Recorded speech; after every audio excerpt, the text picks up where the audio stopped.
Hey, everybody, welcome back to the show. Thanks for joining me on this wonderful Thursday evening. Glad to see you all here.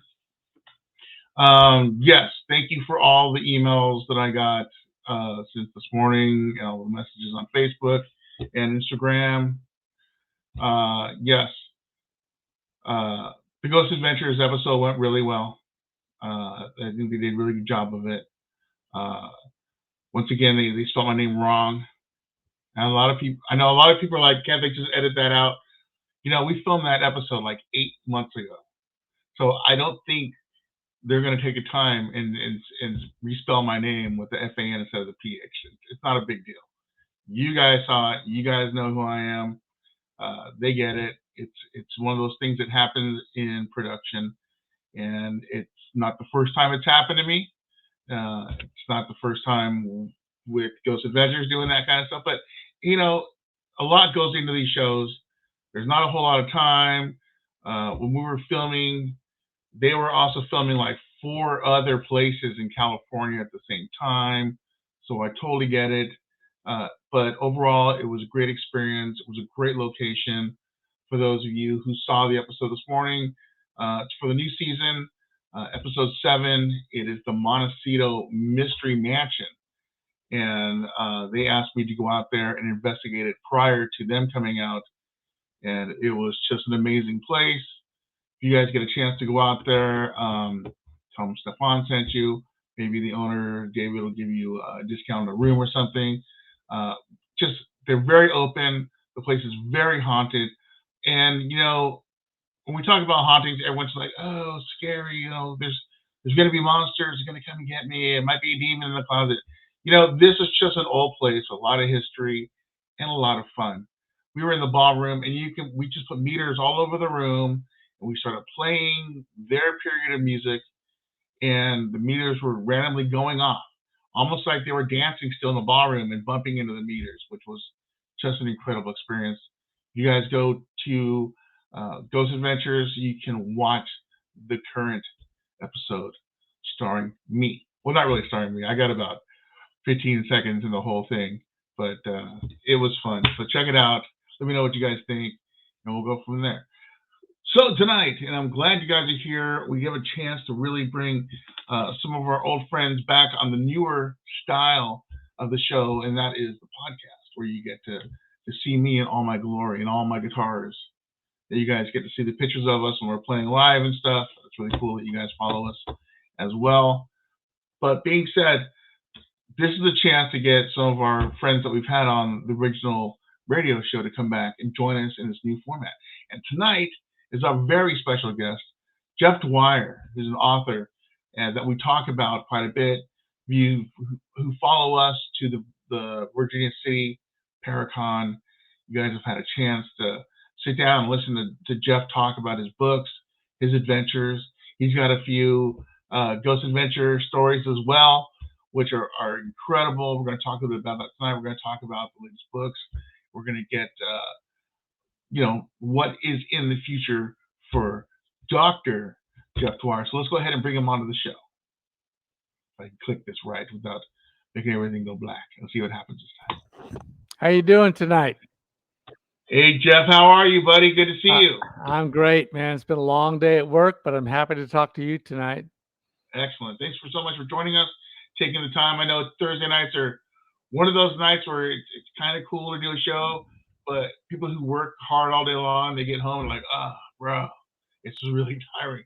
So thanks for hanging out with us. The thing that got me through today was knowing I was going to talk to you tonight, because Thursday and Friday are my 2 busiest days at work in the hospital. So, oh wow. Well, I'm glad I can give you that piece of relaxation that takes you away from the job. Because jobs can be very stressful. Mm-hmm. So how are you doing? I was just telling everybody that you are an actual PhD. You are a certified doctor. And then go, how do you become a doctor in ghostology? Well, he's got a degree as a doctor and other things as well. So tell the people exactly what your PhD is in. It's a cardiology, and I'm a member of the cardiology staff in a large Bay Area medical center. And it's been really busy for the last couple of years, as you can imagine, because a lot of people coming in with COVID symptoms also have cardiac problems as well. So it's been really, really busy, really challenging, but really seen a lot of people do very well. So it's been encouraging in that respect too. It's kept me really busy, but during those last couple of years, I've still been able to do some writing. And I'll talk a little bit about the books later tonight, maybe. Excellent. We hope so. Mhm. Yeah. So being somebody who's in the front lines of all this, people being sick and stuff, COVID, non-COVID, I know a lot of people have had it. I've had it, and it just seems to take different forms. I don't know if it's a different strain. The first time I got it, I just had a headache, and I just felt drained for about 2 days, and that was it. It was over. And A lot of people, yeah. Go ahead. the second time I got pretty sick, and I was just like, "What's going on?" But I tested, and it said I didn't have COVID, but I was sick for like a month. So I was fighting. If it wasn't COVID, it was some super cold that's going around pretending it's COVID because it was brutal. Could have been. Your immune system might have been taxed so that you picked up a standard colds and it made you really sick for a while, or some other flu bug that's going around. There are a lot of flu bugs that go around, so it could have Yeah. been that too. But I've talked to a lot of people who had COVID symptoms that range from feeling like you had a hangover to something really desperately ill, going on a ventilator. So there's everything in between. Wow. But And I working in hear the rumors like everybody who goes on a ventilator, they don't make it or they get weaker. Is that a thing or is that just a rumor? if a patient has to go on a ventilator, then the risk of not coming off of that is very high. Oh wow, There have that been a lot sucks. of people who have come off a ventilator and recovered, but if you have to go on a Wow. ventilator, that means things are pretty bad. Yeah, your body's not functioning anymore to keep breathing, so it's forcing you to keep oxygen going into your system. Yeah, yeah, Wow. exactly. Yeah, Remember but that people take a lot of vitamin C. oh yeah, a lot of other things too. Yeah. But anyway, so Yeah. I think we're getting out of the woods with that, and we might be able to get back out doing things like your Paracon, which is coming up, and Yes. start investigating more because we've been really locked down quite a bit for a couple of years now.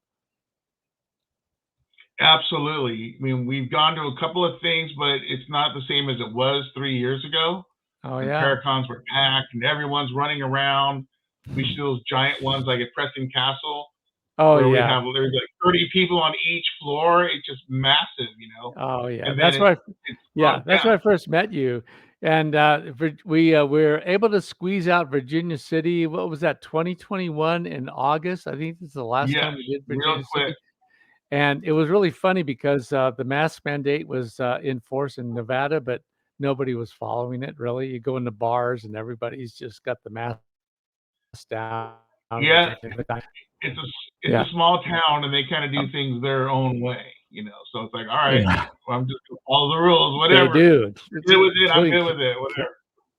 carrying all the they carry their guns and everything else, but nice people. But I Yeah. hear we're going back to Virginia City in August of this year, so I'm really, really jazzed about that.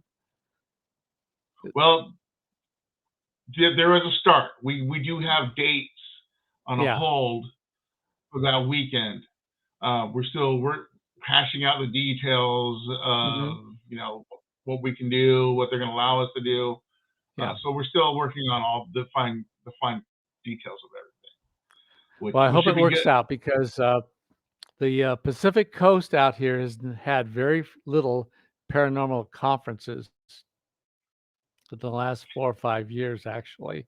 Even before the pandemic, things were quieting down in San Francisco and up in the wine country, getting very Hmm. quiet. And it really gave me a lot of concern that uh, the enthusiasm for paranormal investigation was kind of waning up here. But I think there's still a lot of people who love it, and we need to get back on track with having these paracons. Yeah, and that's why I did the Pacific Coast Paracon, which is coming up in June. I just well, this is how it started. I kept hearing from other people that I'm putting on a Paracon for like a year and a half. And people were Yeah. like, yeah, I talked to, Richard Sennett, or I was talking to such and such, and they said, you're putting a Paracon on. I'm like, oh, really? Huh. Maybe I should. And I happen to have that historic haunted theater, which I did a documentary on, which did really good on the Yeah. TV show. Uh-huh. So a lot of people ask me about that video, and I'm like, you know what? I'm going to open up the theater, and I'm going to have a Paracon. All the people who saw the show or want to just come to a Paracon, because there's nothing going on in California. So I'm like, I got to do something for the West Coast. I mean, we got Vulture City in Arizona. We have Virginia City in Nevada, but there's nothing really going on Paracon-wise as a gathering. And my dear friend, Doug Carnahan, I did so many of his Paracons, who really, win or lose, his passion was into doing the Paracons, and all of us getting together, investigating, sharing stories, sharing evidence, just having a good time. And then I realized that, right off the top, it was more than just having a seminar. It's all about all of us getting together and just being a family for the weekend and doing fun stuff. And it's like that. When you walk down the street, you see somebody coming out of a restaurant, like, hey, what's going on? It's so good to see you, Yeah. So we just got to keep going. And I just kept hearing Doug's voice in my head saying, hey, when are you going to put something together? What are you going to do? So that's why with the Pacific Coast Paracon, I dedicated it to Doug. I think about Doug all the time. It chokes me up because he was a dear friend. Yeah. And he included me in that community, and I really am touched by it. Yeah. And that's another thing about being able to go to that Paracon up there that happened during the downtime. At least we got to share that last Paracon with him. He still brought us all together. Yeah, that was really special. Really special. Yeah, so, I know he was hurting because he had me do all the running around stuff again, which is fine. Yeah. I love that. I'm one of those kind of people that always has to be talking or with a microphone introducing, just being a part of it. And he saw that in me and really nurtured that. Hey, you take care of this tonight, blah, blah, blah. And that meant a lot to me. So Doug was a nurturing kind of a guy. He brought people along very quietly in a very easy way. You didn't even know that he was doing it, but he promoted you. And he promoted you. Forever grateful to him. But interesting, you should talk about Pacific Coast, as we've been talking about that. I've been trying to get organized a paranormal conference in Sonoma, which is the most haunted town in California, I think. And we didn't get it off last year, but we're going to try to pull it off this October 2022. And so I'll be talking to you about that and a few other people and see if we can get that together in close to Halloween this year. Cool. Love to be a part of that. It sounds like fun. Yeah. And there's California, a big, yes, very big. And there's a big event that's going to be on the USS Hornet, the haunted World War II aircraft carrier in Alameda this summer. There'll be more news about that as the days roll on, but probably in August. So people should be looking for that to come to the Bay Area for the Hornet event. Awesome. Yeah, we used to get back into doing all these things. It's really, really a good time, and it's a rebonding moment because we haven't seen each other in so long. Yeah. We also get back in the program and, hey, what have you been doing? Oh, we were doing this or we were filming that. It's like, wow, how cool is that? Yeah. So I'm excited about that. We definitely need to do that. Get things revved up on the East Coast here, on the West Coast too. East Coast is having the same kind of problems because of COVID, but both coasts need to rev it up again. Yeah, absolutely. I'm glad that's happening. So let's talk about you. What's going on with you? What have you been up to during the last the COVID season? Because either work or stay home. When and I did a revision of my textbook, The Art and Science of Paranormal, published cool. months ago. 2 books about strange places. One was about America's haunted jails and prisons, and the other is America's haunted asylums. And they've come out in 2021. So I had a lot of books coming out last year. So I've been working Nice. those are done.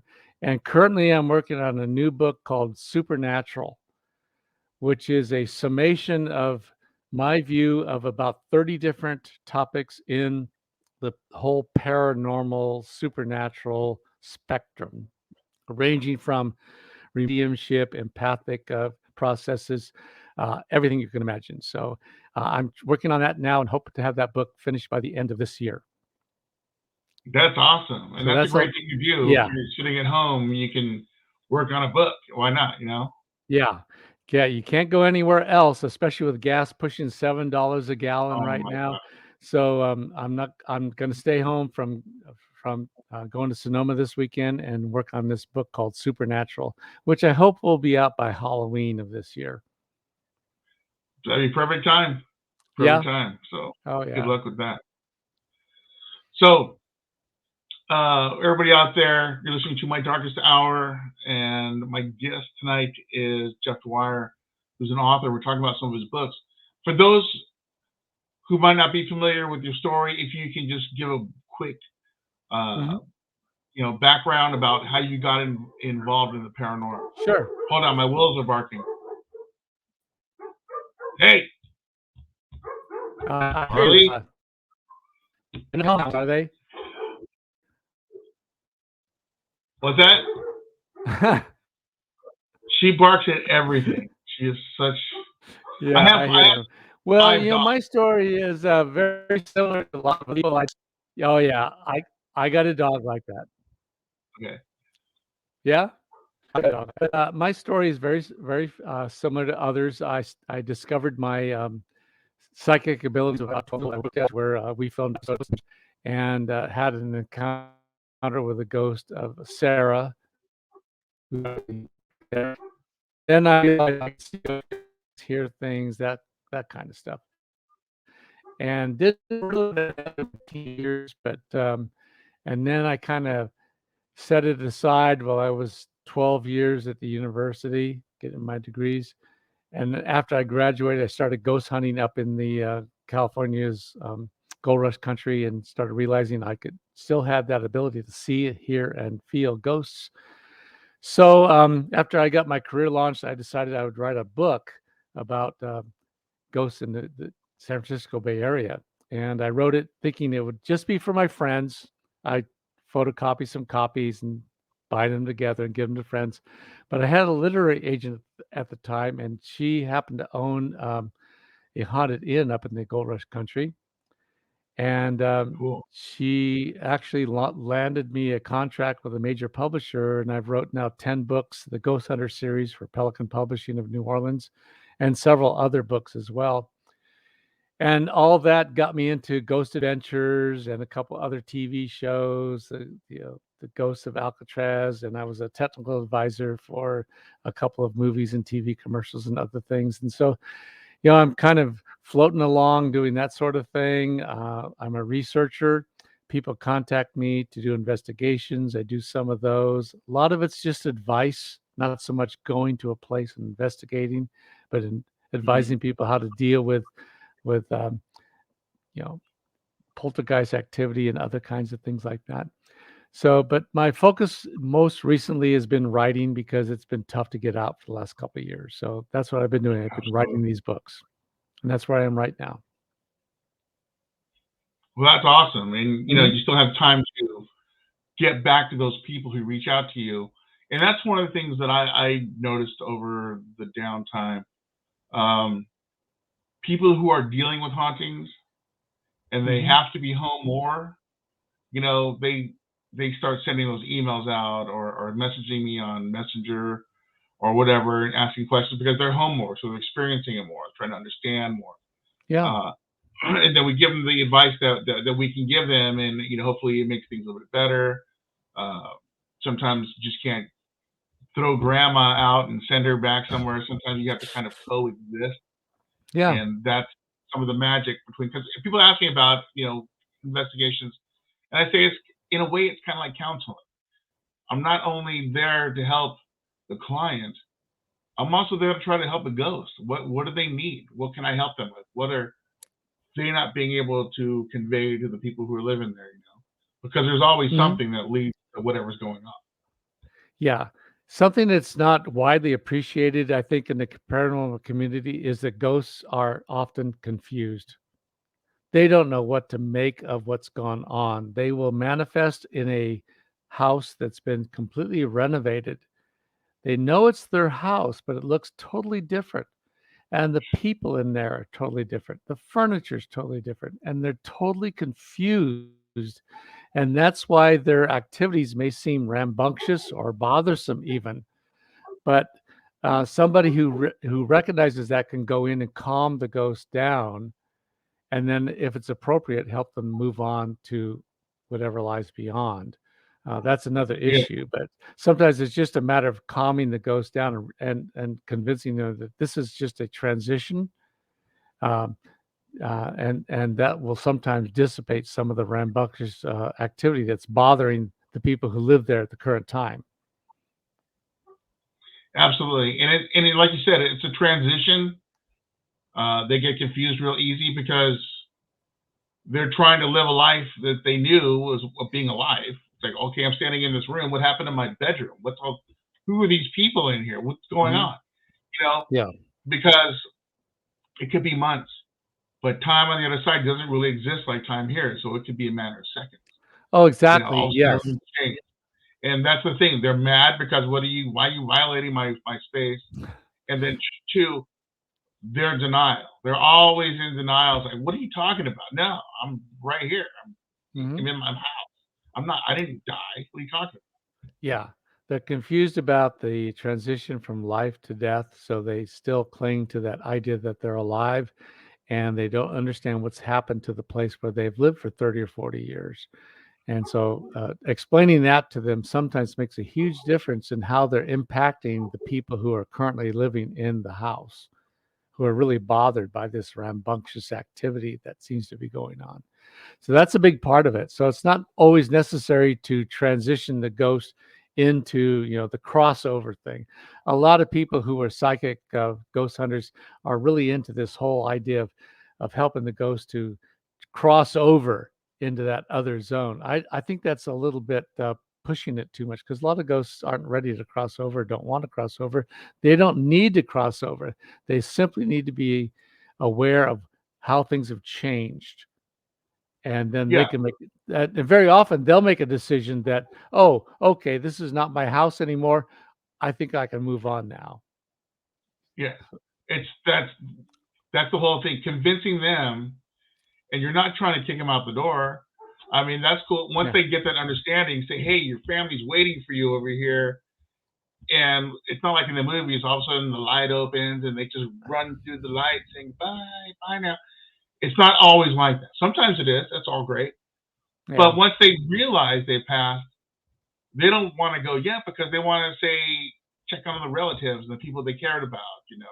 There's always that big, Mhm. long period of time. I used to always say it was a grace period, but like you said, there's no time limit. They need to just, when it's ready for them to make that transition to go to whatever's next for them, then they'll make that decision. And that's part of the comfort, I think, that helps them go on. They're okay E- with themselves. They know what's happening. They're Exactly. ready for the next step. And I think that's awesome. Yeah, yeah, there is no time on the other side, so they're completely unaware. Ghosts will pop up. People who've died 30 or 40 years ago will pop up into a structure that has been completely renovated. So, and they're unaware that 30 or 40 years has passed. Yeah, But we need to be aware of that as ghost hunters. Definitely. absolutely. It's funny because Mhm. it always reminds me, and this is a great movie to reference too for so many things. Uh, Beetlejuice. Oh yeah. When they go to talk to the corporate people on the other side, they get sent back and they come back home and they're looking around, their house is all changed. Like, how long have we been gone? He's like, I don't know, just a few minutes. And then the counselor walks out of the room and goes, you've been gone for a month. It's like, Yeah. what? Yeah, Yeah. time is totally irrelevant. So they just, quick second it turned into a month, and the whole house has changed. It's Hmm. painted all crazy. They're trying to make sense of it, and that's kind of what it's like sometimes, you know. Yeah. Beetlejuice is a great example of this. It's really good. Yeah, absolutely. So let's talk about the books. So which is Okay. the newest one? Is it the haunted prisons and jails, or is it the asylum? Well, actually, there's three. They all came out within months of each other. My textbook, Art and Science of Paranormal Investigation. Let me get it in the camera here. Yeah, there you go. This is a textbook that covers both the psychic and technical aspects of paranormal investigation, but it also includes some chapters on the history of paranormal investigation going back to the Egyptians and other mystical cultures. So it really gives you a good grounding in what the whole paranormal thing is all about. And if you're a psychic or a technical person, or you combine the two, this is a really good textbook for those kinds of people who want to read more about it. Can I More, hold it up again so we can see yeah, it again? yeah. I get in the camera here. The Art and Art and Science, Science of Paranormal Investigation by yeah, Jeff Dwyer. it's a revised edition. Okay, Revised, newer yeah, stuff. newer stuff. And then more recently, I had this book published, America's Haunted Asylums. These are insane asylums. Many of them are now open as museums or historical places. You can get inside, and there's some really super creepy places to go. A lot of things went on in there. That was preceded about a month earlier by um, America's Haunted Prisons and Jails. So I went before the pandemic to a lot of places to investigate things all over the country, looking into Eastern State Penitentiary and Andersonville Civil War Prison in Georgia, and the city prison in Savannah, all kinds of places. And those stories are in these books. And they're all available on Amazon.com. Awesome. Can they find them on your site as well? I don't sell books through my website. I just direct Okay. people to Amazon.com. That's the best place to get them because they can ship them out faster than I can. I don't Okay. really sell anything through my website. My website is just informational. It's not a commercial website. Makes sense. Makes sense. Yeah, I'm too busy to deal with the commercial end of book sales. I just can't deal with it. Yeah, that's a lot of work. And Yeah. Amazon's great at doing that stuff for you. Yeah, they're really fast. Yeah, much better. Yeah. So that's works. And as I said earlier, I'm working on another book called Supernatural. And then after that, I'm developing a screenplay of one of my novels. I write novels as well. And one of my novels has attracted the interest of a production company in Hollywood, and they want me to start working on a screenplay. So the next several months, I'll be working on a screenplay from one of my novels. That's awesome. So I'm really busy. Yeah. Yeah, it sounds like it. And then you go to work as a doctor and stuff. Yeah. You're Fortunately, I'm a fast writer. I don't know how that developed, but I can write pretty fast. I can study my research material, then sit down, and within an hour or two, knock off 600 or 700 words. And I'll go back and look at it a day or two later, and there's not much that I need to change. Not much editing has to go on. So I'm pretty lucky with that. well, that's good. You're keeping busy at least with all that stuff. And it's pretty correct. Excellent. What about I know you say you're working on a screenplay, but do you have any like other books you're going to be working on, like just topic ideas that you've been thinking about? So tell me more.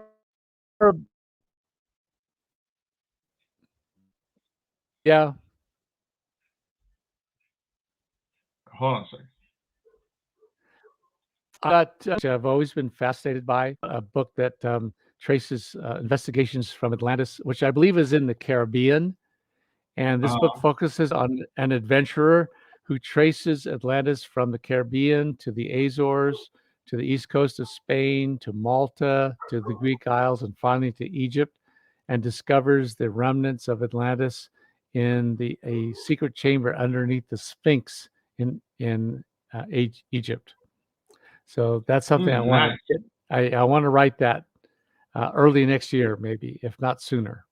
So I've got a lot of books still in me. That's awesome. I love that story.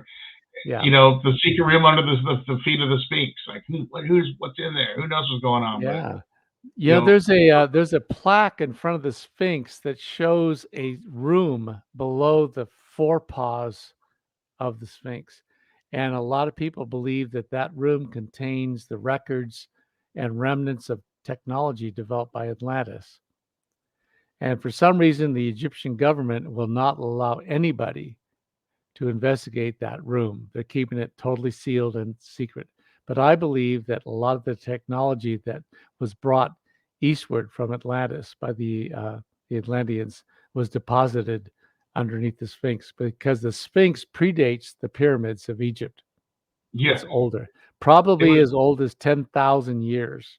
It was back when the Nile was flowing fully and there was green, lush gardens everywhere. I mean, Yeah, things were different in those times.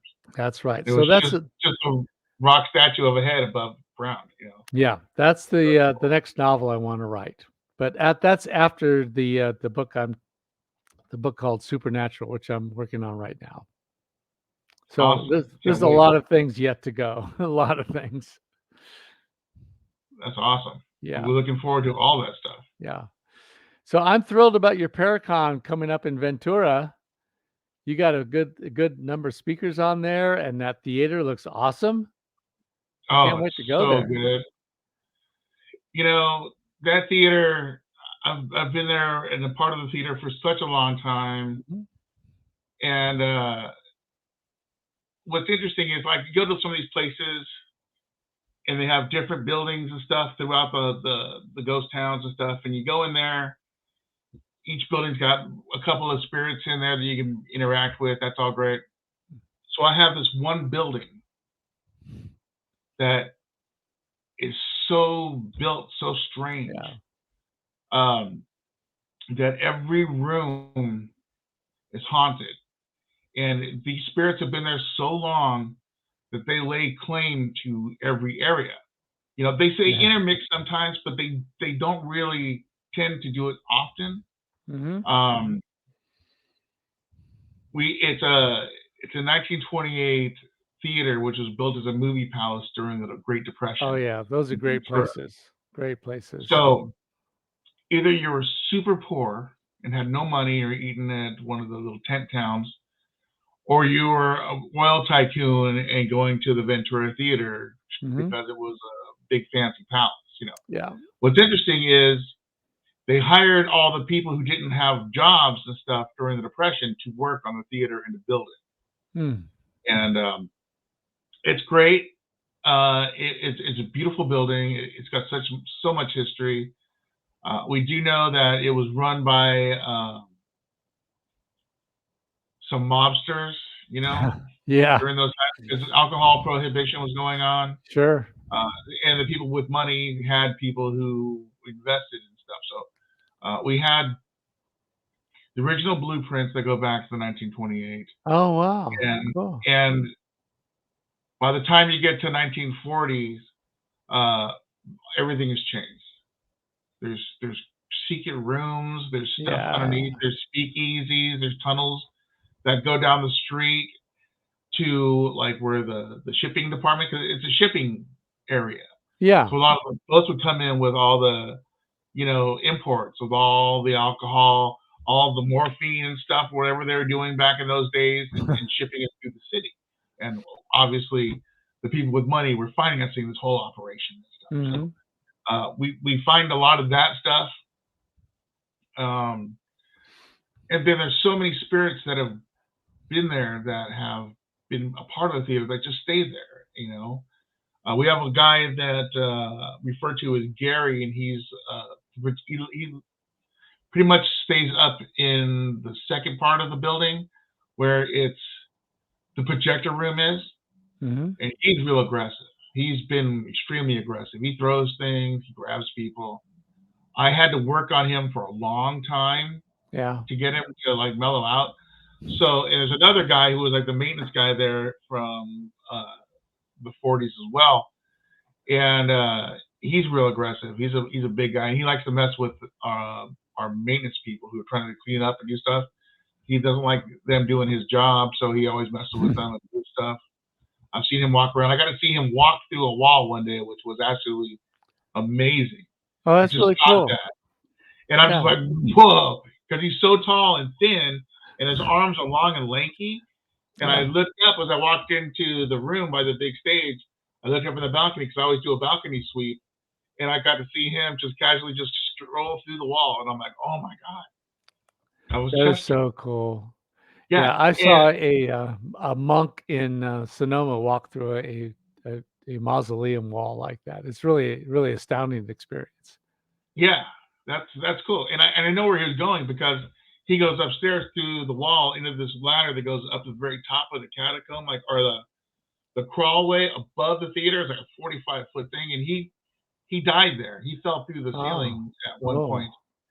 So he stays up there, and like if I'm up there and I'm doing some investigation stuff, he doesn't like it. He gets mad, and you can hear him stomping around above us as we're in the projector room. And I had a cameraman just kind of stand on the ladder and put his camera up there, and Chester charged at him twice. And he's like, "Dude, there's somebody up there. I don't know what's going on. Blah blah blah." But the place is extremely active. I've got Gary to mellow out. I started making him deals. I would bring him a little liquor store shots of gin Yeah. and a fresh cigar, and I was like, "Hey, bro, it's me. I'm gonna put this here for you. You know, do whatever. You know, I just want you to know that I'm thinking about you." And then he finally started liking me, and we had a psychic up there who was channeling him, and she had this weird look on her face, and she looks at me and goes,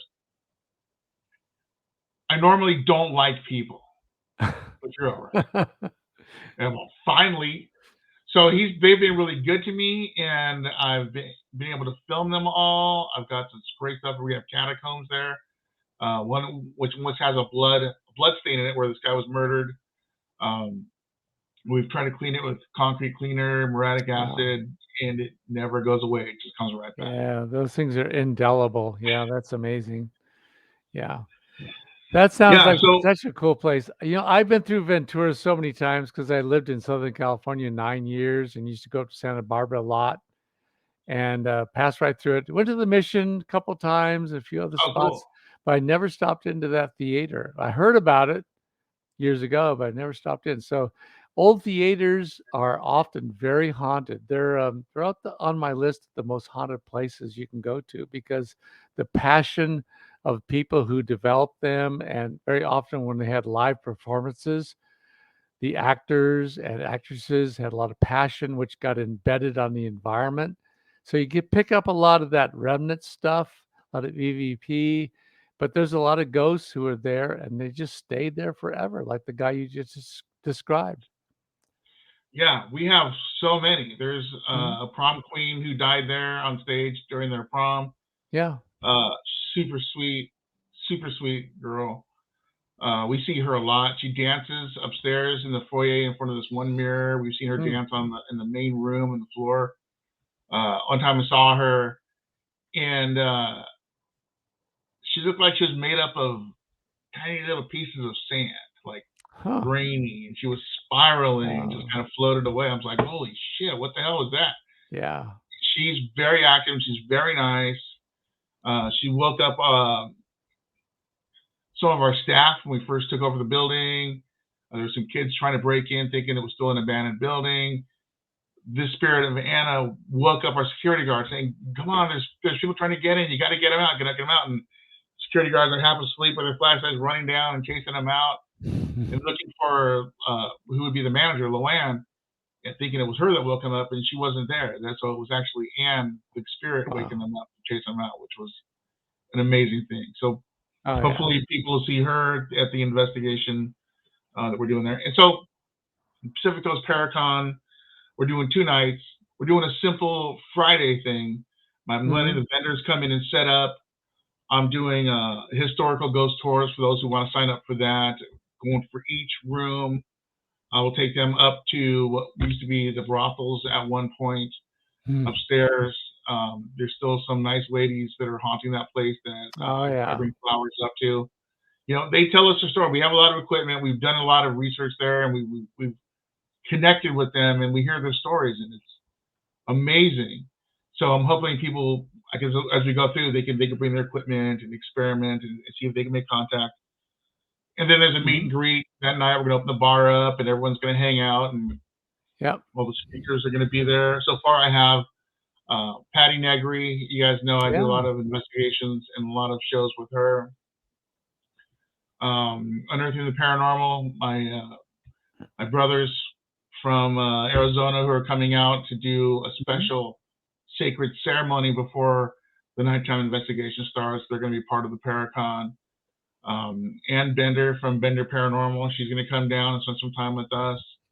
Um, Kendrick Olson, who's going to come down and do Mhm. some of his stuff. He's a very magical guy. He does a lot of magic. Mhm. Uh, I, Yeah. I I'm a teacher with him on Magic Coast University, uh, the paranormal school. He's just bringing a new flavor to it, so I'm real excited to have him over Yeah. there. Mark and Barbara Nelson, who are part of my team that moved away, unfortunately, they're going to come back for the Paracon, and Mark's going to do um, a workshop on psychometry. Those who don't know what a psychometry is, Ah. that's if you give Yeah. somebody who's a psychic an object, they can pick up on the energy and they can tell you the history about it, where it came from, like all this stuff. And he's really Exactly. great at it, so I'm looking forward to his demonstration. Um, I got Keith Bailey coming down.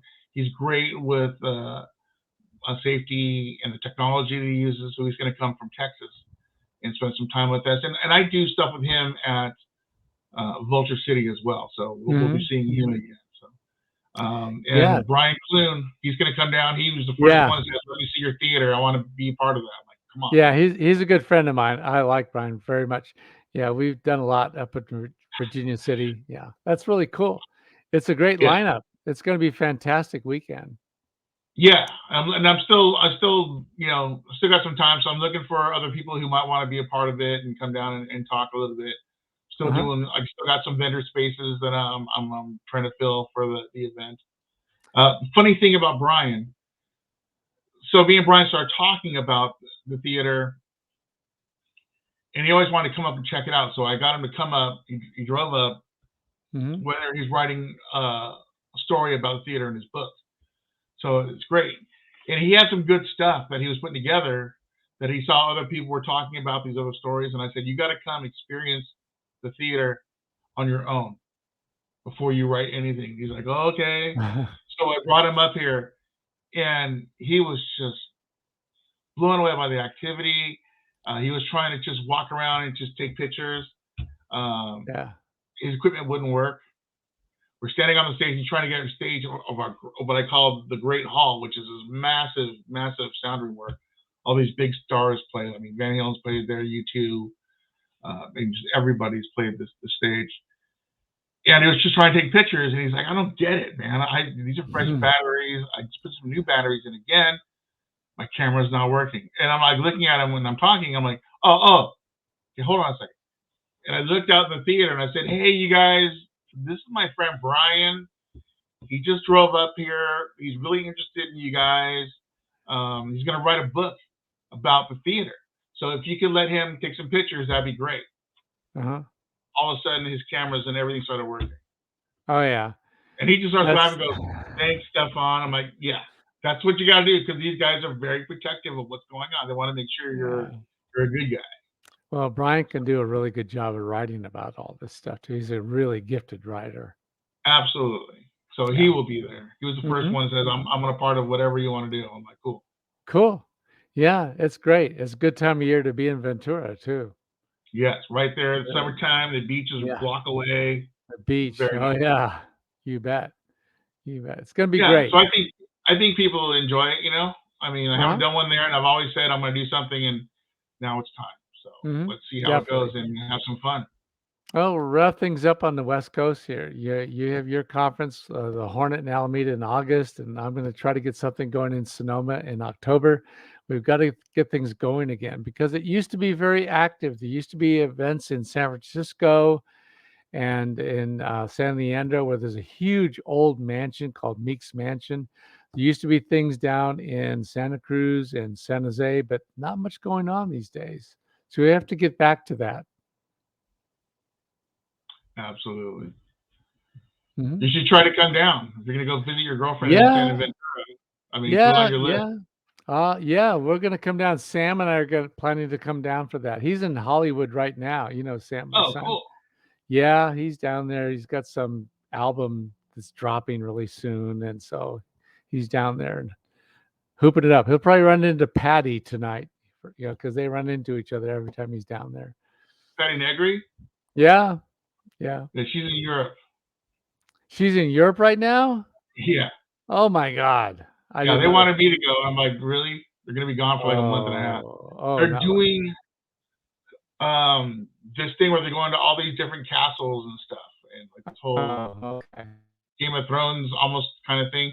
And then they're going to Romania, and they're doing all this vampire thing with Oh, Sebastian, where they're gonna go to the actual locations and be a part of yeah. it. I'm just like, oh my god, it's amazing. I want to go, That's but a I just don't have little, enough time to dedicate. well, it's a little too close to Ukraine right now. I wouldn't go to Romania right now.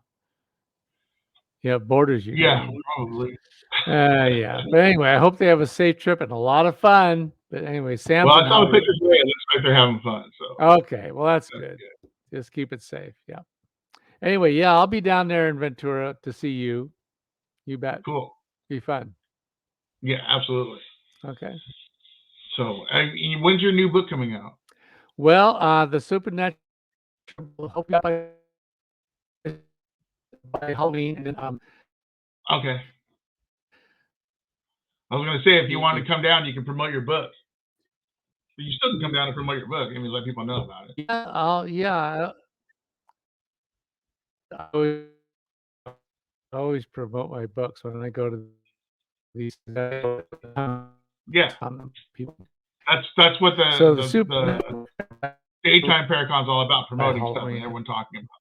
I think. Cool, cool. Well, that's awesome. I hope that goes well. I'm looking forward to the new book. The When you full, get the book to come on, or when you get it ready to come out, let me know, and then we'll yeah. do another show promoting it. Come together. Yeah.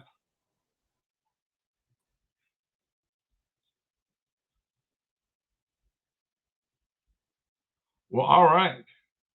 So that's going to be awesome. Looking forward to seeing Jeff. Looks like his camera went down. He's fighting that big storm up there in the north part of California. I'm just kidding. There's no storm. Who knows? Who knows? They could be using our satellites against us right now. That's why we're not getting signal. Hold on. Looks like he's coming back. Let's get Jeff back in here. He's talking.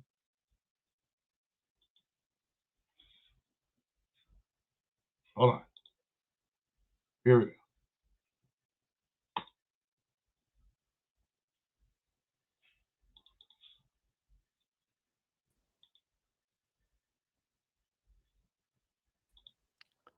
There I am. Where'd you go? I don't know, man. Maybe a ghost was messing around because we have 2 ghosts living in my house. Oh, They mess are around they with stuff relatives? every once in a while. Are they relatives? No, no. They're okay. They're generally pretty friendly, but they do mess around with stuff. I got a few family members living here, or Yeah? non living here. It's Oh. pretty gnarly sometimes. Oh. Holidays are Wow. crazy. It can just be me, my daughter, and my wife, but we still have a whole Yeah. family of visitors here. So it's like, oh my god. Wow. Yeah, I got to Well, meet my these wife's uncle. I got to meet my wife's uncle Jake in our bathroom one night. Yeah, that was great. Oh, yeah? Yeah, In the bathroom. in Oh, that our doesn't sound bathroom. cool. No, her dad shows up in the bathroom like when I'm trying to take a shower and stuff. You just get the smell of like oil or diesel fuel, and he was a truck driver, so he was always working on his truck. Oh, okay. So I'd just be I like, don't know if I'd really? be cool with a ghost watching me take a shower, though. Oh, it's brutal. Oh, and they're trying to talk to you. You start hearing like words that you're like, what are you talking about? I had this girlfriend, and her boyfriend previous to me was in an accident in the army, and he burned to death, so he died. Oh. So I was living with her and staying with her, and every single time she'd be gone and I'd be trying to take a shower or whatever, I would hear somebody in the bathroom with me. It's like weird. And then I just kept hearing a male saying, "Hey." That's all they would say. "Hey." Over and over again, like just randomly. I'm taking a shower. "Hey." And then finally I was just like, "Dude, what?" Just through the curtain, I'm like, "What? Hey, what? What do you want to tell me? Hey, what?" And I never got anything else except for that. It's Wow. like, dude, this is my time. You could tell me, you could talk to me when I'm getting out of the shower. That's all good, but come on. This is a one-man thing right now. It's a solo experience, ghosts need to respect that boundary. I haven't had that Absolutely. problem. I haven't had a ghost talk to me when I'm in the shower, but they've been all over our house here. And like I said, they're not problematic. They just mess with stuff every once in a while. Yep, and we just have my wife's family. Her younger sister bangs on my closet here when I'm doing the classes for the Magicus University, for Paraflix. Just banging stuff. So when I'm doing my live feed in my classes, I'll put like meters everywhere, and people can see everything lighting up or something going on. I was like, oh, and they can hear the banging on the closet, just like trying to get your attention. It's like, dude, come on, I'm in the middle of something. Yeah. But it's all fun. There's nothing Yeah. scary. Yeah, most of it's just fine. If you just realize what it is, what it's about, it's really not that bothersome at all. Yeah. And my mom shows up and starts playing with my bald spot in the back of my hair. It's like, really? And I can smell her perfume, so I know it's her. It's like, Mom, really? You trying to give me a hard time already? Those kinds of characteristics really let you know who's there and sometimes why they're there. Yeah. Yeah. It's usually around, like I said, holidays. Holidays is a big one for us. Yeah, it is. Yes, it is. Big time, because they know that there's some sort of energy that's bringing family and friends together. So they are attracted to that energy. Absolutely. Yeah. So right on. So that's great. I'm looking forward to your book. Keep us in the loop. Let us know what's going on. Like to see you down at the Paracon. Let's I will be there. More about that. In the next couple of weeks too. Okay. It'd be great to have you come down and promote your stuff. So possibilities are endless. All right, we'll be there. Sam will be there with me. Excellent. All right. All right. It's been great. Thanks for having me tonight. Oh, thanks for joining us, man. Like I said, I know you're a busy guy and got a lot of things going on, and appreciate you taking the time out for us. So that means a lot. Thank you, Jeff. Sure. Anything for a friend. Anything for a friend. You bet. Absolutely. And that's a true thing. We've known each other a while now, so we go back. So we got some history. That's awesome. Oh yeah. You guys can go to jeffdwyer.com, learn a little bit more about Jeff and what he's doing, what he's got going on. He was talking about some more events coming on, so check out his website. Just stay in the know. We're trying to get the paranormal back to not so paranormal life. We want to get back out there. We want to continue what we're doing. We want to share our stories and our experiences. And this is how we do it. We meet up at these Paracons and we all sit down and go, check this out. I got this, that, and this one thing. And make sure you ask those questions when you see the speakers talking about stuff.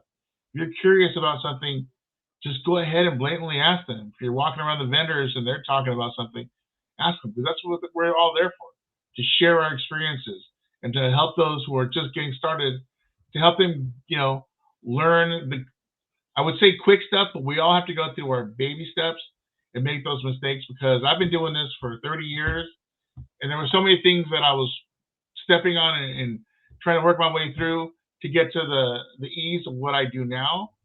But I think a lot of that's trial and error, because not everybody investigates the same way. We all do something a little bit different. Oh yeah. And that's what I like about the paranormal. We learn from different experiments, and that's the research part. So keep investigating, keep researching, keep sharing what you find. And we're all in this paranormal community together. So I hope to see you guys at the Paracon. So. Okay, we'll be there. All right, Jeff. Sounds good. And that is going to be it for this edition of My Darkest Hour. We've had Jeff Dwyer on, author, paranormal investigator, researcher, and doctor. So there is some serious credibility right there. So I want to give a shout out to everybody at Paraflix. For those who are still wondering what we're talking about when I talk about my theater, you can go to Paraflix Season 1, A Night at the Majestic. That was my first episode for Paraflix. You can see a couple of the seances that me and Patty have done there over the years. Of course, you can join us on the Magic Us University, where we're all teachers trying to help people throughout the world get on board with the paranormal and learning how to do things their way, the way they want to do. So join us. I want to say thank you to everybody at liveparanormal.com for hosting all the streaming services and all the audio. Of course, those who are holding it down on Blog Talk for Live Paranormal, thank you so much. Thank you to everybody. Thanks to Ghost Adventures for putting that new episode on where I'm getting a lot of attention on. That was fun, and we have to do it again. You know that, Jeff. You did a lot of Ghost Adventures. It's always fun working with those guys, right? I've worked with in front of the camera 4 times and behind the camera a number of other times. Yeah, Ghost Adventures is a real adventure. Absolutely. Real adventure. So that's going to be it, guys. Make sure you go check out Paranormal Technologies, PTech. They will be at the Paracon with a vendor's table. They make all of my personal equipment, a lot of my meters, a lot of my IR blocks, infrared, and full spectrum as well. Talk to Mike. Tell him what you're looking for. He'll make it for you. I want to give a shout out to No Cover Magazine that I keep writing for every month, and they keep publishing my stuff. And it's some weird stuff, too. So if you want to check it out, go to No Cover Magazine and see the articles that I've been writing for them, of course. And thank you guys for spending some time with us. And we will see you guys the next episode of My Darkest Hour. And you guys all have a good night. This is where I try to find the end button casually without people noticing. Good night, everybody.